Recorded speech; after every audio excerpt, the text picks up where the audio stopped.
Good morning मेरे प्यारे विद्यार्थियों। तो कैसे हैं आप सब? उम्मीद करते हैं आप लोग बहुत अच्छे होंगे। तो आज जो मैं कराने वाला हूँ वो हिस्ट्री का मोस्ट इम्पोर्टेंट सवाल जो आपके एग्जाम में पूछे जाएंगे, वो सारे ओरिएंटल सवाल मैं लेकर आया हूँ। और ये रिवीजन अब चलेगा। ठीक है, रिवीजन कहने का मतलब कि अब सारा क्लास तो मैक्सिमम आपका ऑफलाइन में हो ही गया है। लगभग 1 से 2 चैप्टर बचा हुआ है, वो भी मैं कराऊंगा। और आप लोगों के लिए ही इतना मेहनत करके मैं आप लोगों के लिए क्लास लेकर आता हूँ ऑनलाइन भी। और मोस्ट इम्पोर्टेंट सवाल है, आप लोग इसे ज़रूर से ज़रूर अपने कॉपी में लिखें।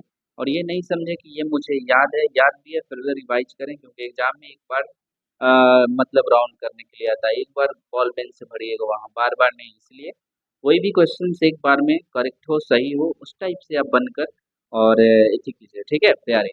तो चलिए हम लोग सवाल नंबर 1 कर लेते हैं। सवाल नंबर 1 है, देखिए यहाँ पे, गौतम बुद्ध का जन्म कहाँ हुआ था?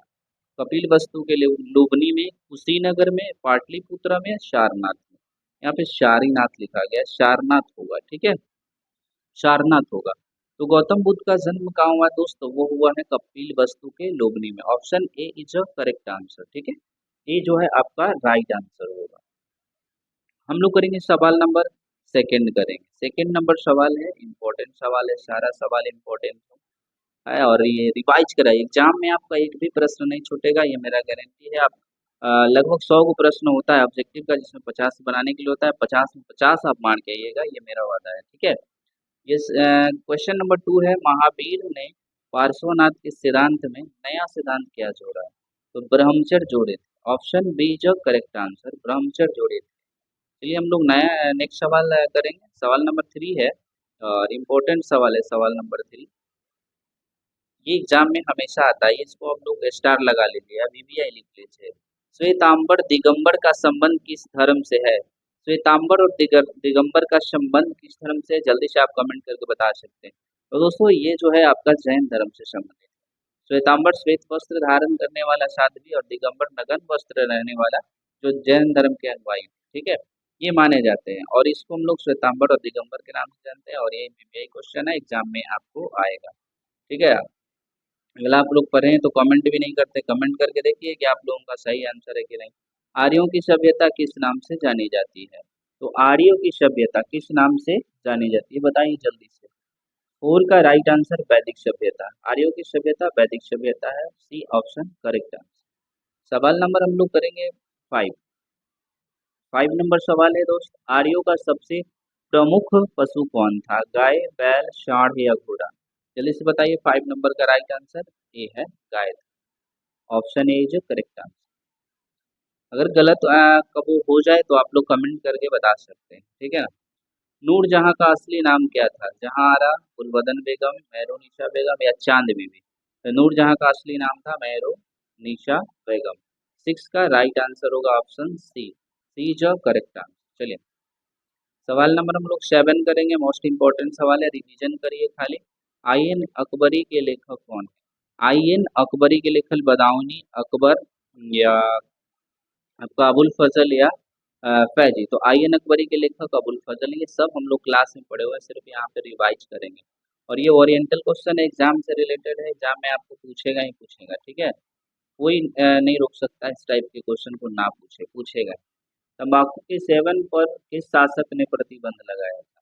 अकबर, बाबर, जहांगीर या शाहजहां? देखिए भाई, अकबर सबसे पहले इसको प्रयोग किया था और जहांगीर जो है ये रोक लगाया था। ठीक है, जहांगीर रोक लगाया था। ऑप्शन सी जो करेक्ट आंसर। 7 का 8 का भी राइट आंसर आपका सी है। ठीक है, चलिए 8 नंबर सवाल है। 9 नंबर सवाल है, मोस्ट इंपॉर्टेंट सवाल है। आईएन अकबरी कितने भागों में विभक्त है? 2, 3, 4 या 5? तो दोस्तों ये 5 भागों में विभक्त है। आईएन अकबरी 5 भागों में, ऑप्शन डी जो करेक्ट आंसर। सवाल नंबर हम लोग करेंगे 10। 10 नंबर सवाल है, आईएन अकबरी में अकबर के काल में कितने सूबों का वर्णन है? जल्दी से बताइए। ऑप्शन ए है 10, ऑप्शन बी है 12, ऑप्शन सी है 13 और डी है 14। तो कितने सूबों का वर्णन किया गया था? तो दोस्तों इसमें जो है आपका 12 सही होगा। ठीक है, बी ऑप्शन करेक्ट आंसर। चलिए नेक्स्ट सवाल करेंगे। सवाल नंबर 11 है, बहुत मोस्ट इंपॉर्टेंट, एग्जाम में सब पूछा जाता है। भारत भारत आने से पहले बाबर कहाँ का शासक था? बताना है बताना है आपको।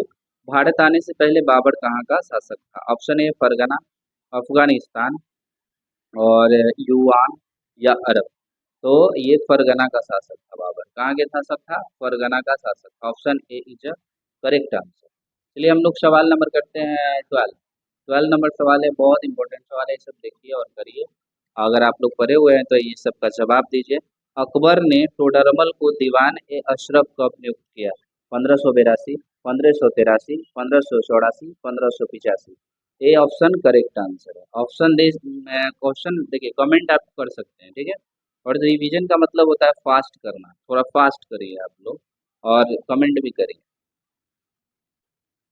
13 नंबर है, औरंगजेब ने अपने जीवन का अंतिम भाग कहाँ बिताया? पश्चिमी भारत में, उत्तरी भारत में, पूर्वी भारत में और दक्षिणी भारत में। 13 नंबर का राइट आंसर है दक्षिणी भारत। ऑप्शन डी जो correct answer, D right answer इसका हो जाएगा 13 नंबर। आइए नेक्स्ट सवाल करेंगे 14 नंबर। 14 नंबर सवाल है, भारत का प्रथम मुगल शासक कौन है? बाबर, अकबर, शेरशाह सूरी, बलबन। ये तो राइट आंसर आपका 14 का ए हो जाएगा दोस्त, क्योंकि बाबर जो है मुगल काल का प्रथम शासक था भारत के लिए, जाना जाता है। ऑप्शन ए है 14 का। 15 चलिए हम लोग करेंगे। 15 क्वेश्चंस है। अकबर ने दीन ए इलाही अकबर ने दीन ए इलाही कब शुरू किया? 1562, 1564, 1579 या 1582 में? बताइए जल्दी से। तो option D is correct answer, 1500 इसका हो जाएगा 82, 82।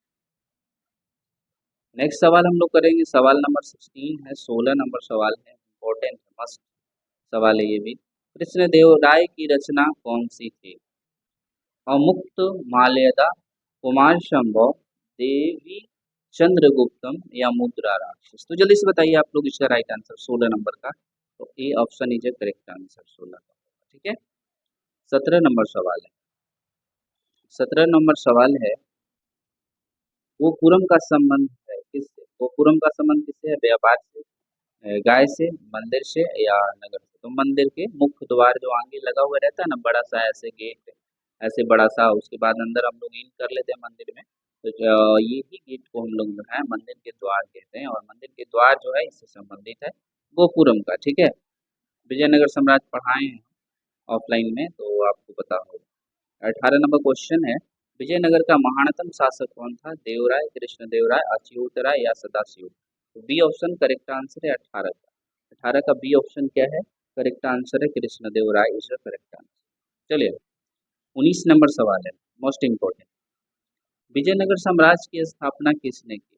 देवराय, हरिहर एवं बुक्का, कृष्णदेवराय, सदाशिव। तो दोस्तों आपका हरिहर और बुक्का नाम आता है। विजयनगर साम्राज्य की स्थापना 19 का आपका B option correct answer, Harihara और बुक्का। क्वेश्चन नंबर 20 है। 20 है, हरिहर और बुक्का ने विजयनगर साम्राज्य की स्थापना की थी कब? 1336, 1236, 1136 या 1436? इसका राइट आंसर ऑप्शन है 1336। चलिए हम लोग 21 क्वेश्चन करेंगे, 21 नंबर। देखिए यहाँ पे नंबरिंग गलती है, यहाँ पे 21 दे दीजिए, ठीक है। हम्पी नगर किस साम्राज्य से संबंधित है? मौर्य साम्राज्य, गुप्त साम्राज्य, बहमनी साम्राज्य या विजयनगर? तो हम्पी विजयनगर से संबंधित। Option D is correct answer. अगर आज की क्लास आप लोगों को अच्छा लगा और थोड़ा सा भी, तो लाइक करें, शेयर करें, कमेंट करें, और पूरी इस तरह से जितने भी आपको क्वेश्चन मैंने कराए हैं सारा क्वेश्चन का अगर पीडीएफ लेना है तो पीडीएफ लेना है तो एक बार हमारे नंबर पे व्हाट्सअप कर देंगे, व्हाट्सअप पे हम आपका पीडीएफ जो है आपको भेज देंगे, ठीक है। जिनको भी पीडीएफ चाहिए इस तरह का, और पूरी तरह से ये पीडीएफ जो आंसर है वो आंसर करके दे दिया जाएगा और पीडीएफ भी दे दिया जाएगा। अगर क्लास आज का अच्छा लगा हो तो लाइक करें, शेयर करें, कमेंट करें, और अपने दोस्तों के पास, अपने दोस्त, अपने दुश्मनों के पास भी शेयर करें ताकि वो भी कुछ ना कुछ सीखे। और जो भी लोग सोचते हैं कि आर्ट्स लेकर पढ़ना नहीं चाहिए तो वो गलत है। आर्ट्स से पूरा आपका जीवन बदल सकता है। दरोगा से लेकर बिहार पुलिस या कोई भी एग्जाम आपका डिफेंस लाइन हो या यूपीएससी या बीपीएससी, वो सब में आर्ट्स के क्वेश्चन बहुत सारे आते हैं, इसलिए आप आर्ट्स लिए हैं तो मन से पढ़िए। चलिए जय